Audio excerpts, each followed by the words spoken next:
As she mentioned, we do Cool Cleveland. We cover her work for years. During the pandemic, she did, 48-hour virtual? I mean, come on, she's keeping this whole live music scene alive. It's so wonderful to come down here. I live just a few blocks from here. We are working with Nick. She didn't talk about this. We do these theme shows. We've been doing them for 15, 20 years. We've done them on The Birth of Punk in Cleveland, Akron, and Kent. We've done them on bands like Velvet Underground, and tonight we're going to be doing David Bowie. We're actually constructing a show right now on the history of women rockers from Cleveland, Akron, and Kent.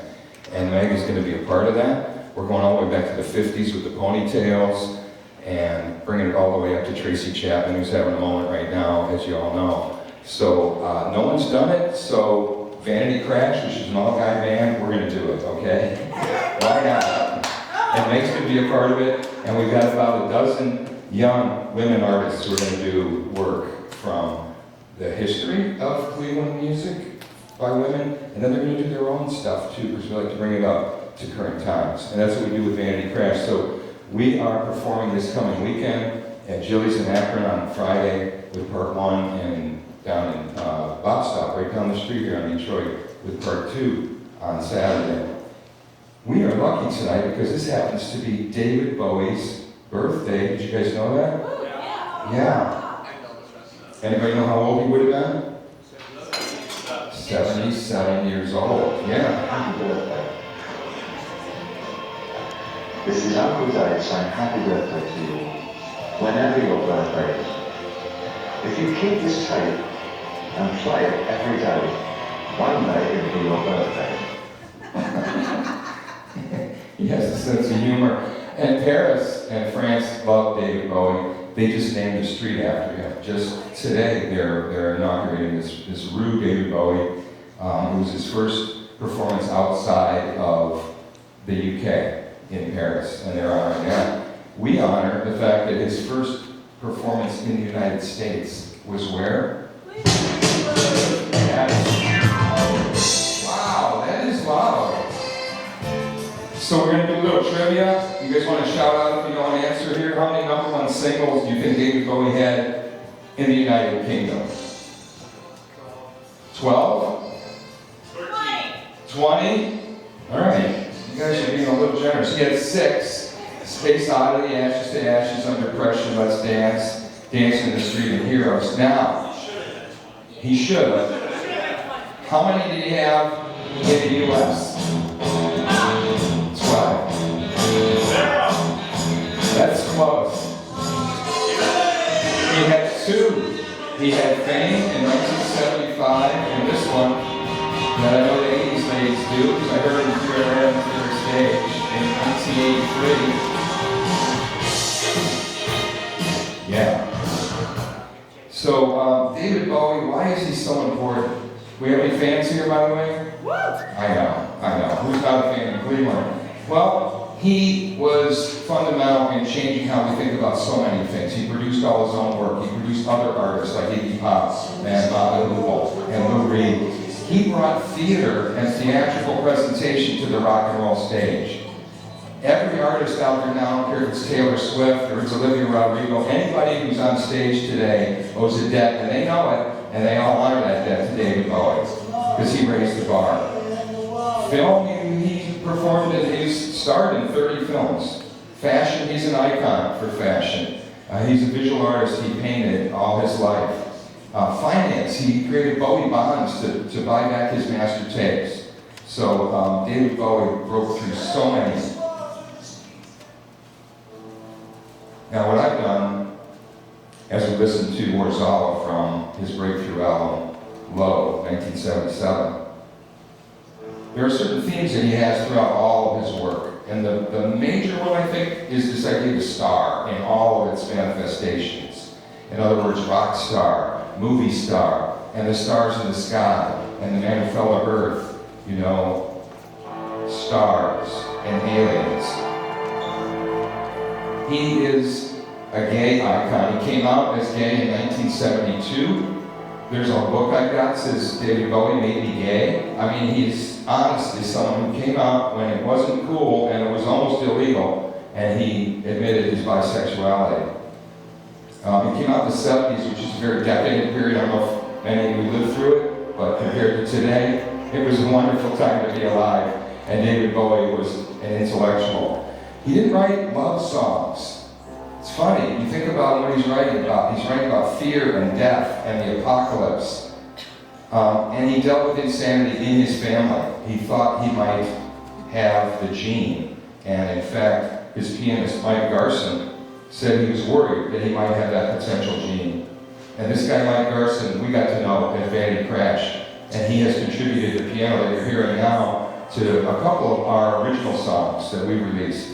And you're going to hear it this weekend if you come. And you'll hear Mike Garson's piano. He won't be here in Cleveland with us, but you'll hear his music with our original song. This is Angel and Me by Dennis Van Crash. So let's start at the beginning.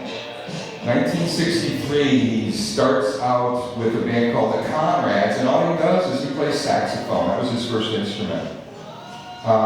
Then he gets into a band called the King Bees, and all of a sudden, he is now singing, like this song, Liza Jane. Then Davy Jones and the Manish Boys, a year later. It's funny, man. He kept putting a single out, and it would flop. And he'd get another band with a different hairdo and a different name, and he'd flop. And he kept doing this year after year after year. The first time he got some serious media attention was when he created a fake organization called Society for the Prevention of Cruelty to Long-Haired Men. Davy Jones has just founded the Society for the Prevention of Cruelty to Long-Haired Men. Here we are. Long-haired men, you've got to have your hair, what, 9 inches long before you can join? Well, I think I've passed that over now. Have you? Yes. Now, exactly who's being cruel to you? Well, I think we're all fairly tolerant, but for the last 2 years we've had comments like Darwin, can carry a handbag, trying this. I think it's just had to stop now. I think it's just had to stop now. He's so polite about it. But that stuck in his mind, man. He got on television for that, okay? He learned how to manipulate the media, okay? So he was ahead of the curve with social media and how to get the word out as a musician and as an artist. In 1966, it's another band, the Lower Third. It's another single. It's another flop. And then the Buzz. I Did Everything. And then a revelation. His manager went to New York and tried to get Lou Reed and the Velvet Underground to come to London. And he brought back a test pressing of the first Velvet Underground record, Velvet Underground with Nico. How many of you are a fan of this one? Because it changed music forever, and it changed David Bowie's life. And this is what Lou Reed was writing about. Heroin, waiting for the man, street life in New York. 67. Meanwhile, what was David Bowie doing? He's studying mime with Lindsay Count. Okay, who studied with Marcel Marceau? He was the best of the best. Okay, this is where David Bowie got his stagecraft. He didn't just make it up. He studied for years. He was in a show called Perot and Turquoise. He was emulating like Anthony Dooley and Jacques Brel and these artists who were cabaret, who were entertainers. He got a great theatrical guy, Ken Pitt, to be his manager. And he starts recording with Tony Visconti, who was his producer for the rest of his life. And then he releases his first album, entitled creatively David Bowie, on the same day that the Beatles released Sgt. Pepper. And this is what he was saying.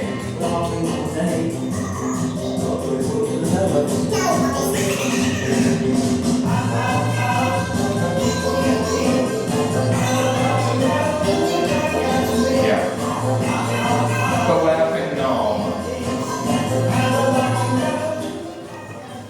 So, needless to say, he was a little behind the times already. He never quite got a hold of it until 1969. You can see how his manager put a lot of money into the production of this half-hour TV special. I estimate that this, in today's money, would have cost about $100,000 that his manager put out and put on television and paid for.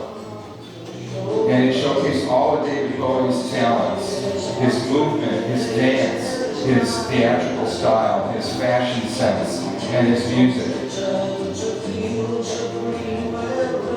And then he fell in love with Hermione Farthingale. He was in this trio with her.